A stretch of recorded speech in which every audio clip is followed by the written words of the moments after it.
e abençoando e fazendo crescer, ó Deus, também nessa área. Que aqueles que contribuem abundem não somente nisto, mas também em toda boa obra. Sê com teu povo, Senhor. Não nos abandone, não nos deixe, Senhor. Nós te pedimos em nome de Jesus. Amém. Abra sua Bíblia no Salmo de número 61, embora eu vou projetar o texto aqui. Obrigado. Você se importaria? Eu não sei se essa água é de 1995.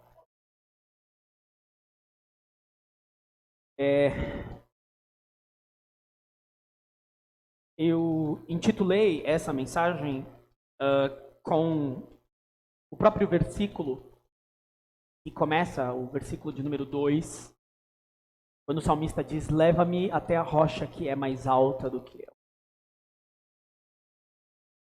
Eu orei esse salmo a semana toda.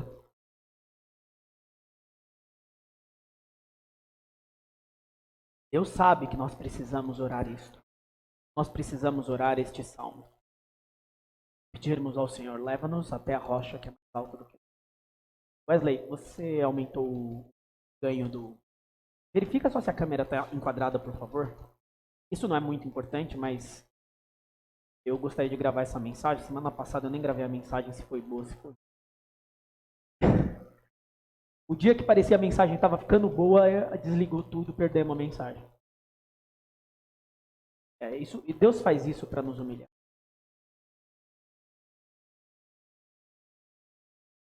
Encontraram o Salmo 61? Eu vou, de todo modo, colocar aqui, mas eu vou fazer a leitura.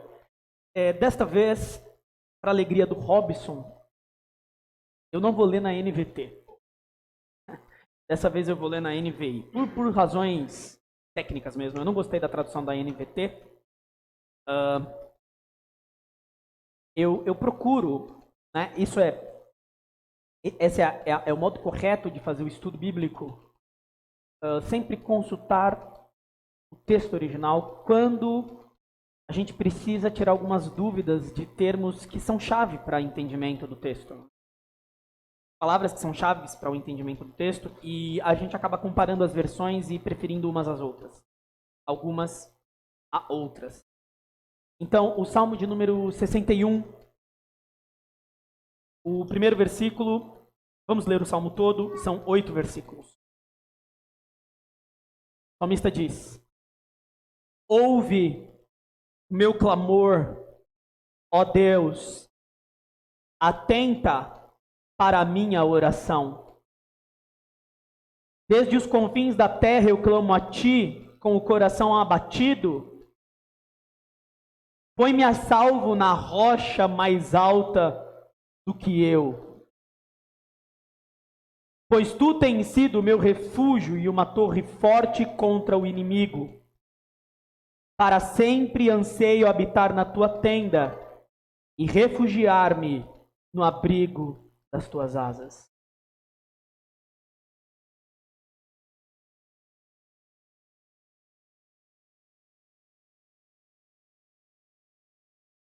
Pois ouviste os meus votos, ó Deus. Deste-me a herança que concede aos que temem o teu nome. Prolongas os dias do rei, por muitas gerações os seus anos de vida. Para sempre esteja ele em seu trono diante de Deus.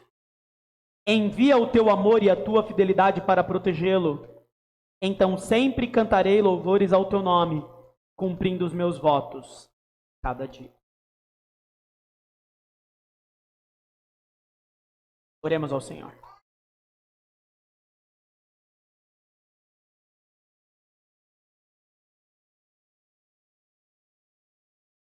Pai que está no céu, que o teu nome seja honrado, santificado, glorificado por nosso intermédio.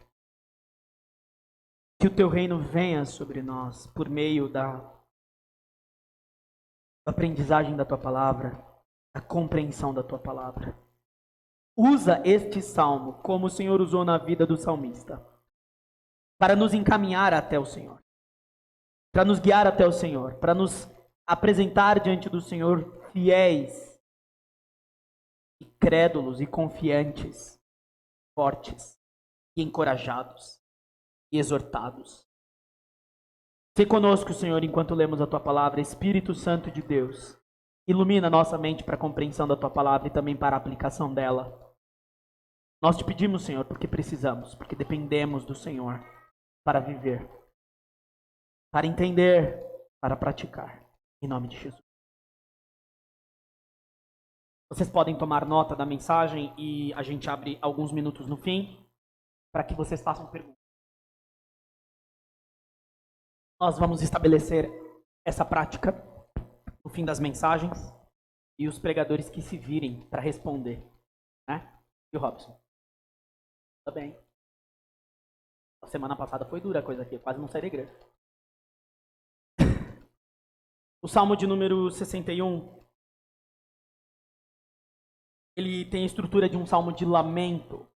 Existem vários tipos de salmos, né? Salmos são basicamente de louvor ao Senhor por uma vitória, salmos que são chamados salmos reais, salmos sobre a segurança do reino, geralmente de Davi.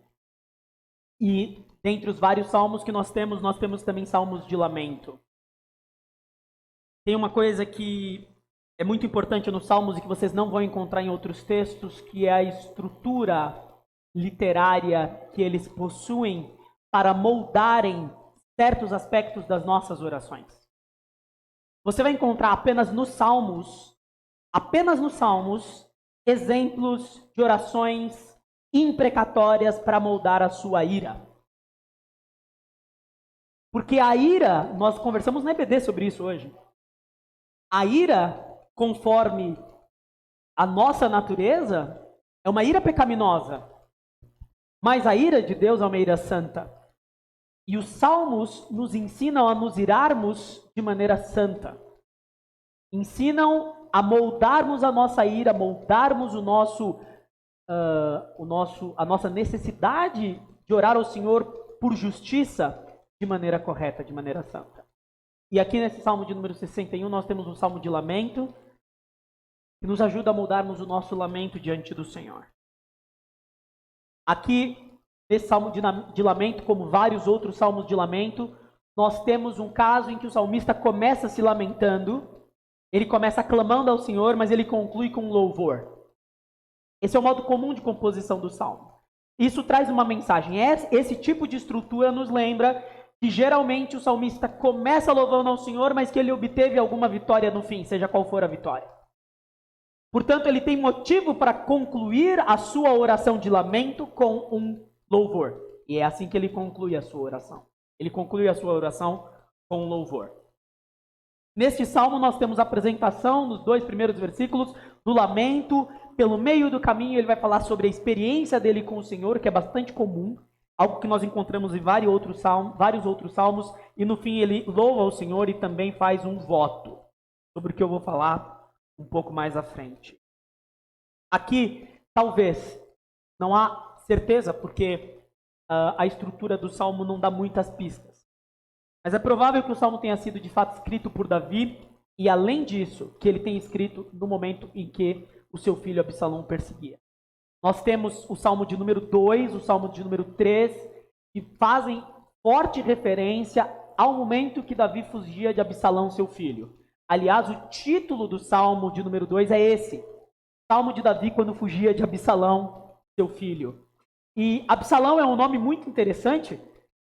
O nome Absalão, que ficou transliterado assim para o português, é Av Shalom, que significa Av é pai e Shalom, vocês sabem, é paz. Portanto, Absalão, que é o motivo de toda a perturbação de Davi, não só porque ele persegue o próprio pai, não só porque ele quer tirar o reino do próprio pai, mas porque ele também quer matar o próprio pai. Então Davi, ele não só receia do seu reino, mas também de sua própria vida. E isso vindo do seu próprio filho. Quando uma mãe ouve uma palavra atravessada de um filho, ela já fica chateada. Imagina um filho querendo matar. Querendo usurpar e matar. Para humilhar publicamente seu pai, Aitofel recomenda a Absalão que se deite com todas as mulheres do seu pai. É uma forma de humilhação pública, dizendo: eu de fato estou engajado no propósito de humilhar publicamente meu pai e tomar o seu reino. Então ele se deita com todas as concubinas de Davi. O que imagine, é que para nossa cultura essa coisa de deitar com várias mulheres não parece uma coisa tão forte. Mas imagina que seja só uma mulher. Imagine que Davi tivesse só uma, né? Que depois no fim da vida foi só Batseba. Ele abriu mão das outras. Mas imagine que em sinal de humilhação ele tomasse justamente a única mulher do seu pai e se deitasse com ela, para humilhá-lo publicamente. Foi isso que ele fez. Para humilhá-lo publicamente foi isso. É essa a situação de angústia de Davi. E ele estava no deserto, fugindo do seu filho, sem lugar para se abrigar, porque não havia, porque ele estava pelo caminho do deserto, e fugindo com o seu exército, e muita gente o traíra. Quando ele estava no reino fugindo, ele foi traído por muitos dos seus súditos, inclusive por alguns dos seus conselheiros. Pode ser que seja essa a situação. De humilhação, de escárnio público, de desespero. Então, talvez ele ore esse salmo nessa situação. Ainda que não seja essa situação, de todo modo, é um salmo de lamento, e os salmos de lamentação, eles apontam para nós. E aqui é uma introdução ao salmo de lamento. Apontam para o lugar do lamento na vida e no relacionamento com o Senhor. Há lugar para o lamento na nossa vida? Muitas pessoas são criticadas por murmurarem, porque Israel murmurou diante do Senhor, e o Senhor parece que não gostou muito disso. Aliás, o texto bíblico chama isso de tentação. Eles tentaram ao Senhor no dia que murmuraram contra o Senhor. O problema da murmuração não é a murmuração. E aqui a gente pode fazer até uma diferenciação um tanto técnica, teórica, chamando de lamentação aquilo que é correto e de murmuração aquilo que é errado. E eu vou definir da seguinte forma: vamos chamar de murmuração aquela reclamação que tem consigo incredulidade, rebelião. É esse tipo de lamentação que o Senhor reprova.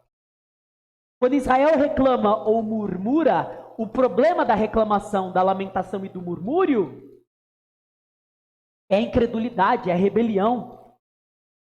É duvidar do Senhor, é dizer: o Senhor nos trouxe até aqui para nos matar, era melhor ficar no Egito.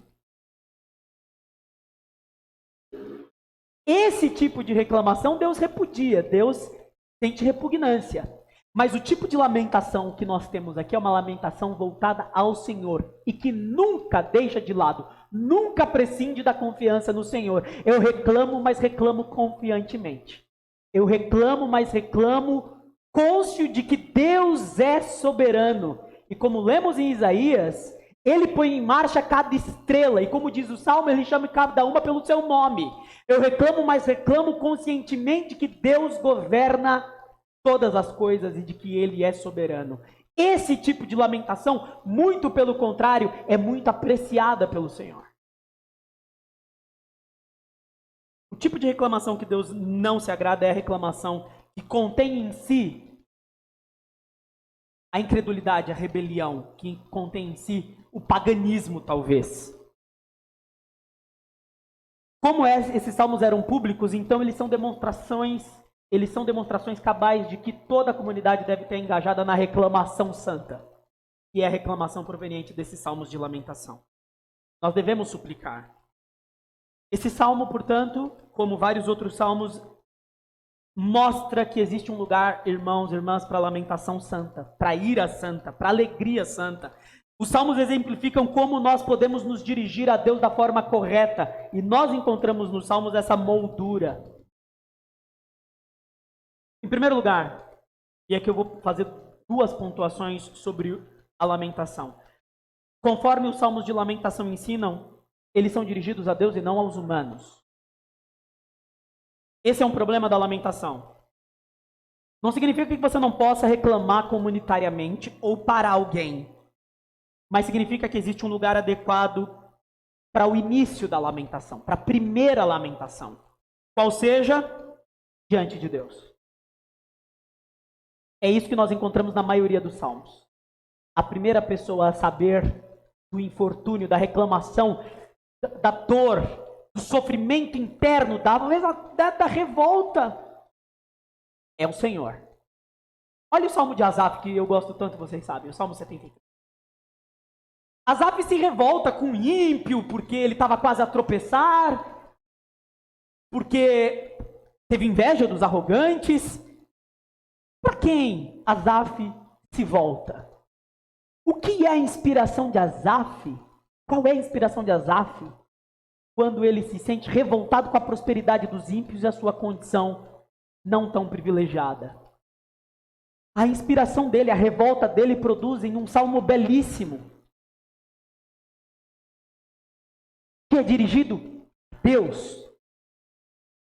Talvez a nossa lamentação, como salmistas, poderia produzir mais do que simples reclamações, mais salmos, mais orações, mais cânticos. De fato, a Bíblia ensina a gente a chorar com os que choram. A Bíblia ensina isso. Então há uma dimensão comunitária também na lamentação. A Bíblia também ensina a nós tomarmos parte no sofrimento alheio, não é? O próprio Jesus é um exemplo disso. Jesus reclamou com os discípulos: eles não puderam vigiar comigo 1 hora. E vigiar, vocês sabem, né? O verbo vigiar foi tão mal significado por alguns irmãos que vigiar parece o comportamento do suricato, né? Já viu o Timão no Rei Leão? Né? Ele fica sobre os 2 pés, assim, observando em volta. Parece que vigiar é aquilo, né? Ficar alerta 24 horas. Quando Jesus disse: vocês não podem vigiar comigo, ele se referia a estar junto, a compartilhar o momento do sofrimento, a orar junto. Então nós vemos que Jesus entendia a dimensão comunitária da lamentação. Jesus mesmo queria um momento de companheirismo, porque ele disse em Mateus 26:38, a minha alma e o meu espírito estão angustiados até a morte.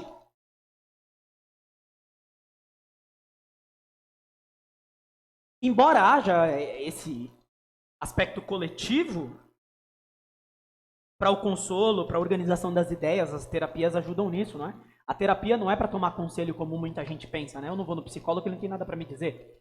A terapia não é para tomar conselho, a terapia é um método cientificamente estudado para que você consiga responder suas próprias perguntas com a mediação de alguém especializado. Mas são as suas perguntas, são as suas questões, tratadas com alguém que está alheio, que é neutro. Por isso que, mesmo que você tenha alguém na família que seja psicólogo, você não pode se consultar com ela, porque ela não é alheia, ela não é neutra. Então isso também é bom. Se eu me lamentar para Deus, eu não posso, então significa que eu posso prescindir do psicólogo, da psicóloga? Não. Talvez precise das duas coisas. Mas a primeira, para o cristão, é dirigida a Deus. E por que a primeira é dirigida a Deus? Porque Ele é o governador do universo.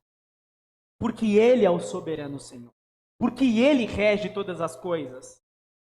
Nós oramos a Ele primeiro porque cremos em sua soberania, cuidado e governo. Isso nos leva ao segundo ponto. Porque cremos nisso, nós devemos evitar 2 extremos, muito comuns na vida cristã. O primeiro extremo é o fatalismo pagão. E o segundo extremo é a incredulidade. O que o fatalismo pagão diz? O fatalismo pagão diz assim, vocês vão ouvir isso em muitos lugares, principalmente em velórios. O fatalismo pagão diz, as coisas são como são, foram como tinham de ser e não há o que fazer. É o fatalismo pagão. O fatalismo pagão acredita que as coisas são como são, existe uma força no universo que rege todas as coisas e elas serão como têm de ser. Não deixa nenhum espaço para a oração como meio pelo qual Deus age. Como se a oração não tivesse absolutamente nenhum efeito. E ela tem. Mas Deus é soberano e decretou todas as coisas, e que sentido a oração faria? Eu não sei. Ninguém sabe. E mesmo assim nós oramos. E existe uma coisa interessante no efeito da oração, é que a oração produz um resultado às vezes diverso daquilo que você pede, mas ainda produz resultado. Mateus no capítulo 26, quando Jesus diz, Pai, se possível for, passa de mim esse cálice.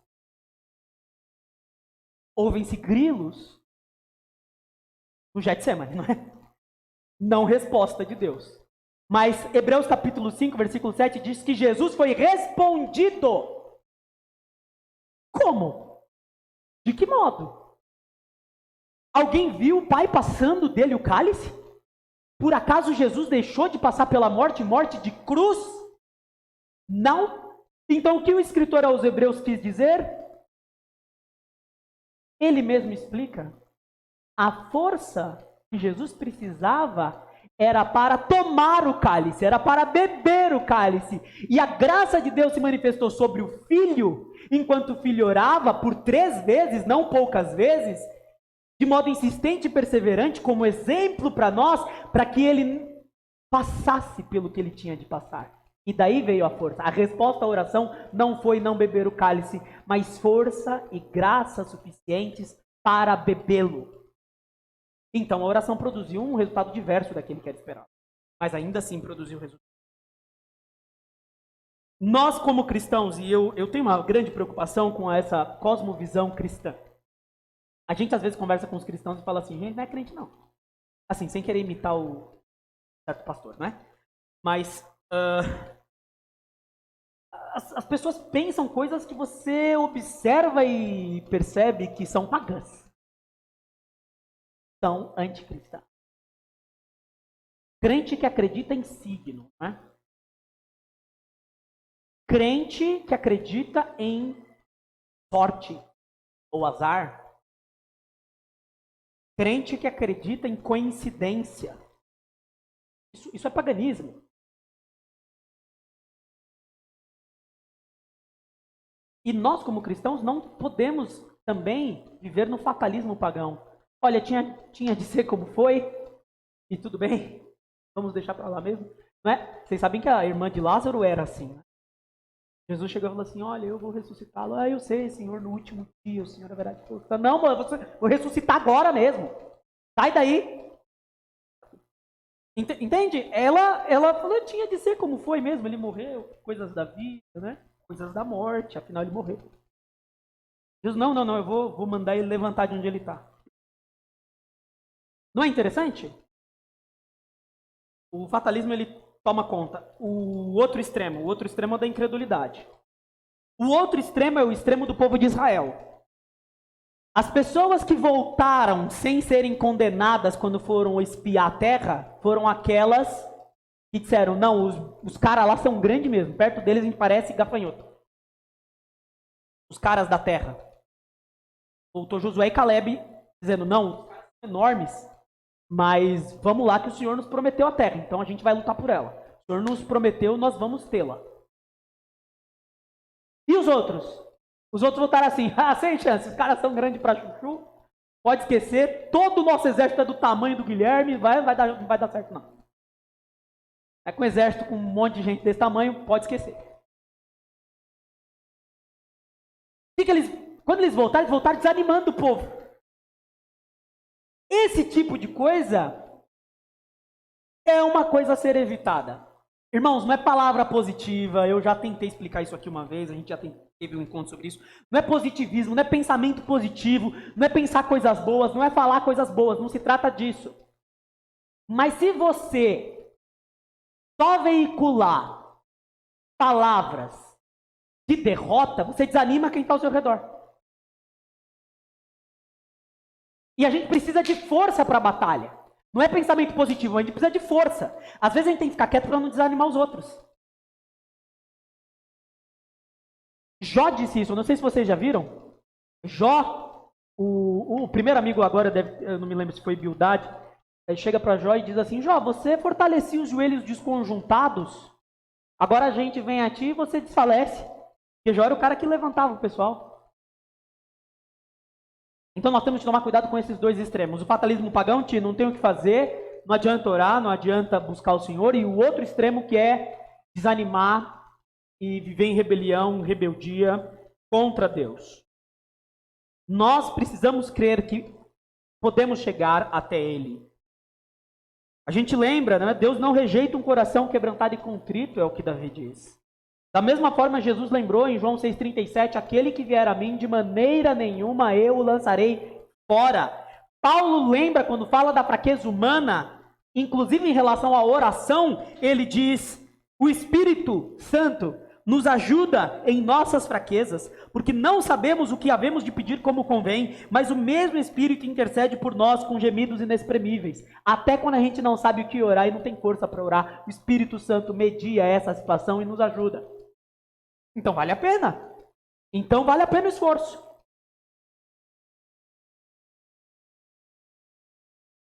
Ouve o meu clamor, ó Deus, atenta para a minha oração.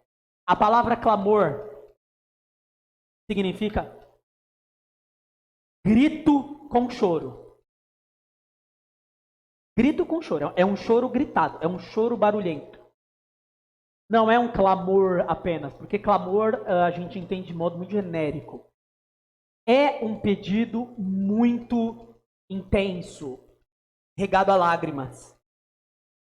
Atenta, diz o salmista, para a minha oração. Se ele diz, ouve, e ele diz, atenta, a sensação que ele tem é que o Senhor não está ouvindo, concorda?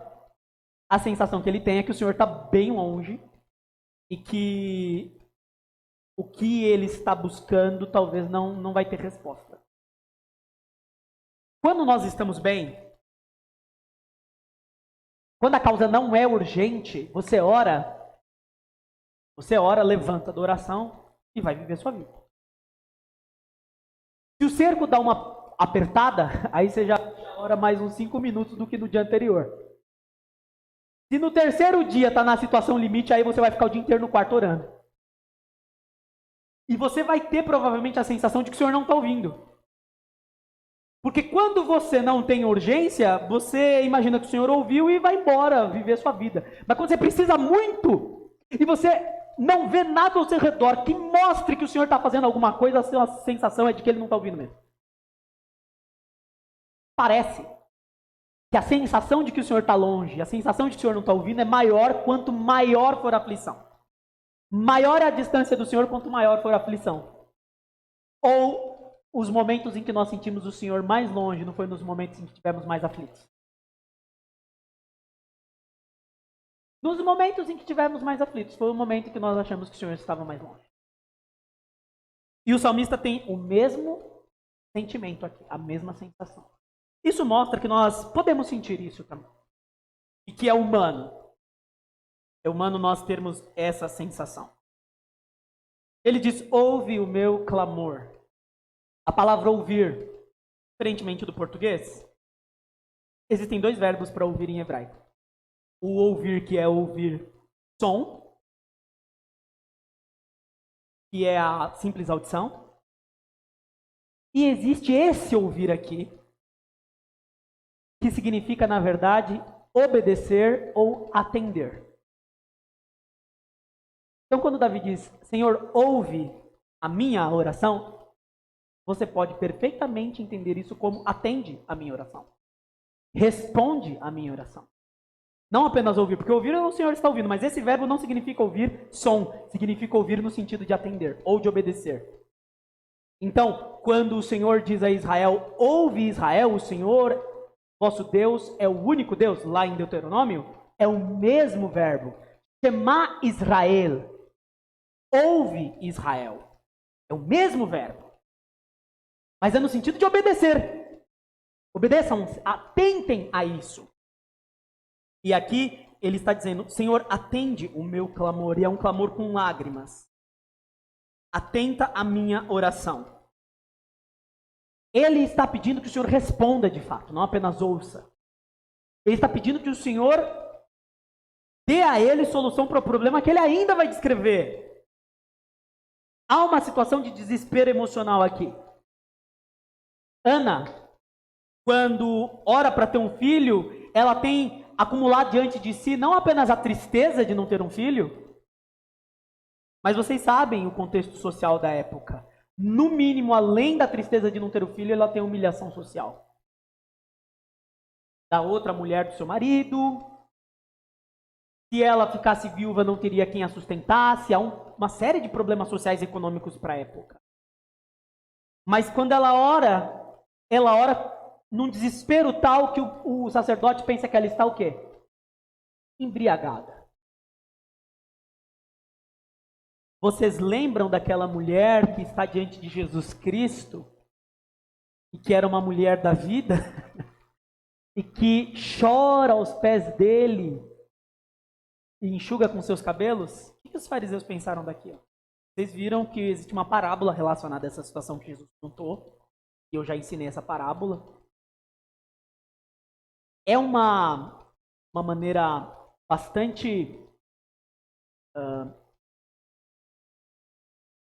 expressiva, e nós, em geral, repudiamos isso.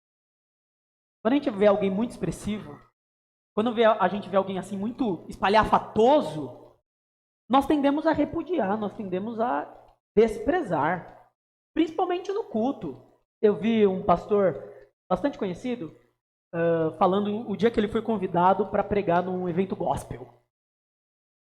Ele disse, um pouco constrangido, porque ele era da academia teológica, um pastor mais tradicional, e mesmo assim convidaram ele para pregar num show gospel, e ele foi.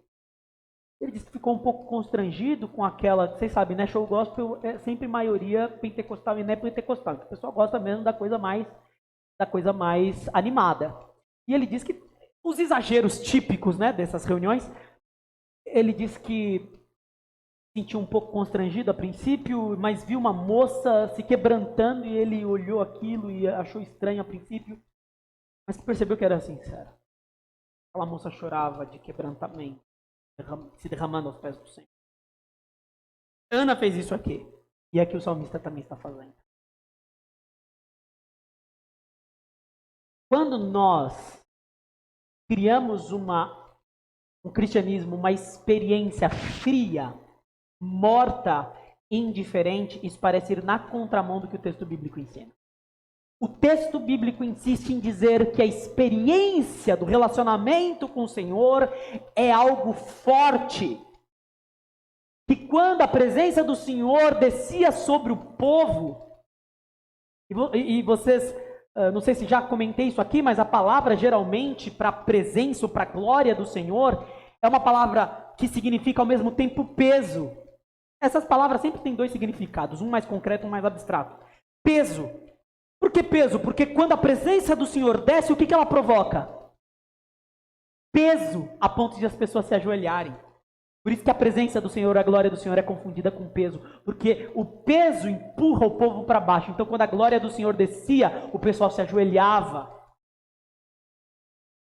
E nós vemos na história de Israel uma maneira bastante expressiva de se buscar o Senhor. E parece mesmo que o Senhor gosta, não é? Parece que o Senhor se agrada da expressividade da adoração de modo sincero. Porque na história de Israel nós vemos: cantem ao Senhor com símbolos sonoros, altissonantes, com palmas, de maneira vívida, de maneira intensa, de maneira forte, firme.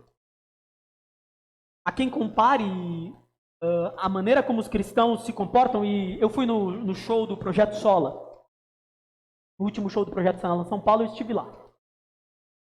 E os irmãos do Projeto Sola pertencem à Igreja Presbiteriana do Brasil, que é uma igreja considerada bastante tradicional. E aí, logo no começo do show do Projeto Sola, os jovens...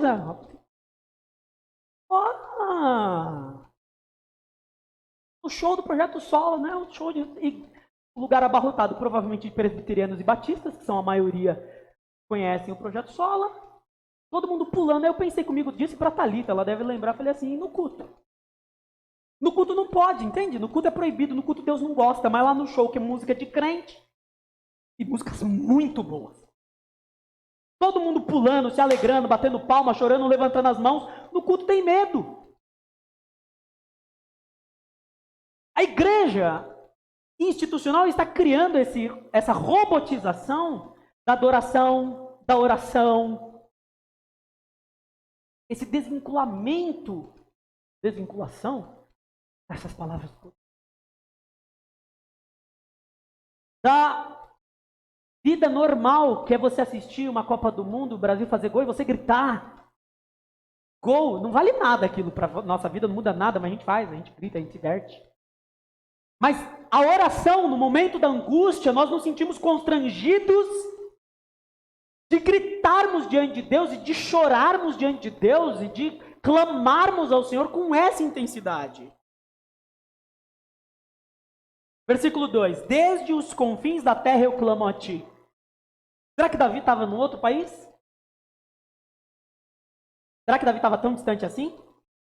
Pode ser que ele estivesse exilado, mas é mais provável que ele dissesse dos confins da terra por causa da sensação dele de distanciamento do Senhor.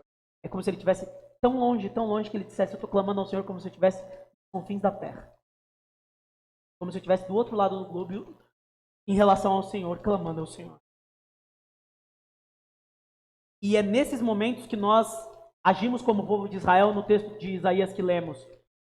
Vocês dizem: o Senhor não se importa com a minha causa. O Senhor não liga. Eu entendo que talvez esse clama ao Senhor desde os confins da terra tenha como equivalente o nosso famoso fundo do poço. Aquela coisa de eu clamo ao Senhor do fundo do poço. É os confins da terra, é o lugar mais distante. Quando você chega no fundo do poço, você clama ao Senhor desde o fundo do poço. Com qual condição? Diz o texto: com o coração abatido. Não existe outra situação. Se você está no fundo do poço, ninguém está no fundo do poço alegre. Ninguém está no fundo do poço saltitante. Do fundo do poço você clama e você clama com o coração abatido. Eu quero lembrar vocês que Deus gosta de corações abatidos. Deus gosta de casos difíceis. Deus gosta de becos sem saída. Deus gosta de fundo do poço. Deus gosta de doenças incuráveis e até de morte Deus gosta. Porque corações alegres não glorificam tanto a Deus como corações abatidos. Já notaram? Casos fáceis são resolvidos por nós mesmos, mas os difíceis a gente vai em busca do Senhor. Beco sem saída, a gente até, se o beco tiver saída e for meio estreita, a gente se espreme e passa, mas se não tiver saída, Deus vai ter que ajudar a gente. Deus não podia ter mandado Israel por um caminho que não tivesse o mar pela frente? Não tinha lugar nenhum, só o caminho do mar? Era a única direção? Mas Deus mandou o povo para frente do mar, para abrir o mar. Vocês acham que Deus não faz mais isso? Vocês acham que Deus não coloca mais a gente de frente para o mar, para abrir o mar? Você olha a história do povo de Israel, é sempre assim. Deus coloca na frente do mar, Deus faz as situações ficarem difíceis, manda Naamã mergulhar 7 vezes para ser curado, umas coisas assim. E Deus hoje não, hoje Deus faz diferente, né? Hoje Deus não está preocupado com o desafio, Ele não está desafiando sua fé. Está sim. Está sim. Deus está desafiando a nossa fé. Deus está espremendo a gente sim. Deus está colocando a gente nessa situação. Sabe para quê? Para que a gente chegue ao ponto de dizer a parte C do versículo, que sem dúvida é a parte mais bonita do versículo. Põe-me a salvo na rocha mais alta do que eu. Essa parte é absolutamente fantástica. A confissão de que a dificuldade que abate o salmista e pela qual ele está clamando em desespero é mais alta do que ele. Para que ele esteja em segurança, para que ele consiga superar, ele precisa ser posto em uma condição mais alta que ele sozinho não consegue se colocar e não pode alcançar. Portanto, só lhe resta pedir ao Senhor: leva-me, Senhor, até a rocha que é mais alta do que eu. Isso não se aplica apenas às situações difíceis da vida, nas finanças, nas emoções, na saúde. Todas essas áreas da vida também impõem obstáculos, às vezes, intransponíveis, pelas quais muitas vezes a gente não consegue passar. Contudo, irmãos, às vezes nossa condição mental, intelectual, emocional, psicológica, espiritual também nos impõe situações pessoais profundas, particulares e íntimas, a ponto de nós olharmos ao redor e dizermos: não tem como nós superarmos isso sozinhos, estamos totalmente aquém da vitória e da superação. Sim, não podemos superar várias das situações da vida, então nós pedimos ao Senhor: leva-me até a rocha que é alta. O lugar da segurança, o lugar da superação, o lugar da transposição está acima da minha capacidade de chegar. Eu só consigo chegar se o Senhor me levar. Como nós podemos chegar até a rocha que é mais alta do que nós? E eu vou ter de encerrar aqui. E eu só falei de 2 versículos. Como nós podemos chegar até a rocha que é mais alta do que nós? Em primeiro lugar, A proposta do salmo é oração, não é? Pedindo, Senhor, leva-me à rocha mais alta. Eu orei isso várias vezes nessa semana. Com essas palavras. E várias vezes com lágrimas. Situações que a gente olha e diz, isso aqui não tem como resolver, não. Isso aqui não vai. É mais alto do que eu, e eu vejo que minha força não alcança. E às vezes não é em situações assim muito concretas da vida cotidiana, finança, problema de saúde, às vezes é mais subjetivo. Quantas vezes que no curso de matemática eu olhava certas disciplinas e dizia, Senhor, eu vou passar nisso não. Tem como passar nisso aqui. No primeiro semestre, álgebra linear, professor Ivan Shestakov, russo. Estava há 4 anos no Brasil e não falava português direito ainda. Então ele falava, a metade da aula era em espanhol, a outra metade era em inglês. E eu no meu primeiro semestre do curso. Entenderam? Você olha para aquilo e fala assim, esse negócio não vai dar para passar nisso aqui de jeito nenhum. De jeito nenhum que eu vou passar nisso aqui. E não tanto pela disciplina difícil, mas você olhar a sua capacidade. E a sua capacidade, às vezes a gente percebe que a nossa capacidade é muito pouca, a gente olha diante de desafios que parece que são incompatíveis com a nossa capacidade. Eu não consigo, pode alguém dizer, não consigo ter empatia. Pode alguém dizer, eu não consigo ser mais calmo. Pode alguém dizer, eu não tenho capacidade de ser mais crente do que eu sou, é uma rocha mais alta do que eu não consigo dar mais dinheiro do que eu dou, a rocha é mais alta do que eu. Eu não consigo orar mais do que eu oro, a rocha é mais alta do que eu. Mas para todas essas situações, esse é exatamente o pedido de oração que você vai ter de fazer ao Senhor.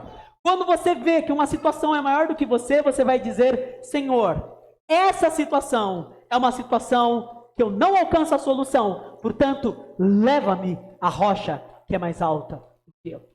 O segredo de orar mais é pedir ao Senhor para que você consiga orar mais. E o segredo de ter mais fé é pedir ao Senhor que lhe dê mais fé. E o segredo para você ter a força que você não tem é pedir ao Senhor que te dê mais força.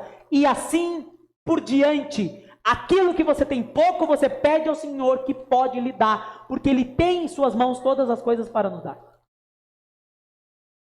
Em segundo lugar, para você poder ser levado até a rocha que é mais alta do que você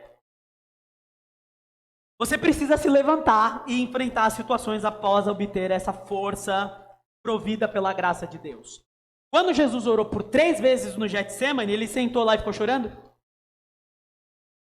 Sim? Ele levantou, depois de orar bastante, e falar assim, o Senhor já havia lhe provido a graça necessária. Ele levantou e disse para os discípulos, na hora, meu traidor já está por aí. Mas quando ele levantou da oração, depois de orar a noite toda por 3 vezes, ele já estava pronto. Ele não estava bem. Provavelmente com dor de cabeça, ele suou sangue, vamos lá, né? Frio, e o frio? Frio, fome, provavelmente em jejum, suando sangue, sabendo do que ia passar. Ele não estava legal não, gente. Vocês já sentiram aquela tremedeira, frio, suar frio assim? Imagina Jesus no Getsemane. Mas quando ele terminou de orar, e não foi comida, não foi cinema, não foi prazer, não foi sexo que Jesus buscou para poder resolver o seu problema. Ele foi orar. E ele levantou da oração forte o suficiente para poder resolver a sua vida. Ou sua morte, no caso mais específico dele. Em terceiro lugar, se você precisa chegar a um estágio mais alto do que você precisa definitivamente confiar que o teu futuro está nas mãos de Deus. Você precisa definitivamente confiar que a vontade de Deus é soberana e nos guia na direção correta dos planos que Ele tem para nós. Você precisa definitivamente confiar que a vontade de Deus é boa, perfeita e agradável. Não será possível de outro modo. Aqui estão 3 dicas. Para que vocês façam a mesma coisa que o salmista diz no versículo 3. Tu tens sido o meu refúgio. Uma torre forte contra o inimigo. Quantos de vocês podem dizer a mesma coisa? Isso é uma experiência, tá? Isso não é o que está acontecendo no momento. Davi está falando aqui, ou o salmista, o que ele já passou com o Senhor, de uma experiência consistente. Tu já tens, eu já tenho experimentado a sua graça. Vocês podem dizer o mesmo? Vocês têm experiência suficiente com o Senhor para dizer: Senhor, ajude-me a passar desta, porque o Senhor já me tirou de outras. Ajude-me a superar esta, como o Senhor já me ajudou a superar outras. Eu queria fazer só mais uma menção sobre o versículo. Quando nós temos problemas concretos, problemas humanos, nós entendemos que precisamos pedir ao Senhor que resolva esses problemas humanos, não é mesmo? Se há alguma necessidade material, se há alguma necessidade espiritual, se há alguma necessidade emocional, nós pedimos: Senhor, resolve isso, resolve aquilo outro. Mas qual é o refúgio de Davi? Ou do salmista? Tu és o meu refúgio. Como é que pode ser o relacionamento com o Senhor o modo pelo qual o salmista se sente guardado? De repente você ora ao Senhor para o Senhor resolver o seu problema. E Deus está nos desafiando a entendermos que Ele e o relacionamento com Ele, de algum modo misterioso e indizível, é que é a solução dos seus problemas. Vocês estão sendo desafiados. Se vocês não têm fé, peça que Ele dá. Nós estamos buscando no Senhor a solução dos problemas. E Ele está dizendo: eu sou o refúgio de vocês. Aonde vocês correm? Eu posso ser a torre forte. Relacionamento com Ele produz isso. É um desafio você buscar paz, conforto e segurança em Deus, mesmo que os problemas não mudem nada. Não muda nada, Deus não resolveu nada, mas você se sente em paz, e você se sente tranquilo, e você se sente confiante pelo simples fato de que o seu relacionamento com Ele produz. O Senhor, ó Deus, é um bom Pai. Que nós possamos encontrar em Ti o refúgio, o abrigo, a segurança necessárias para a caminhada. Aumenta a nossa fé para crermos no e vivermos a experiência que Davi, os salmistas viveram, e que aprendamos a lamentar diante do Senhor, a lamentar do jeito certo, da forma certa, moldados pela Tua palavra. Produz em nossos corações, Senhor, graça, misericórdia, bondade, por meio da Tua palavra. E traz paz ao coração do Teu povo. Traz tranquilidade, traz segurança, traz esperança. Em nome de Jesus. Amém. Nós temos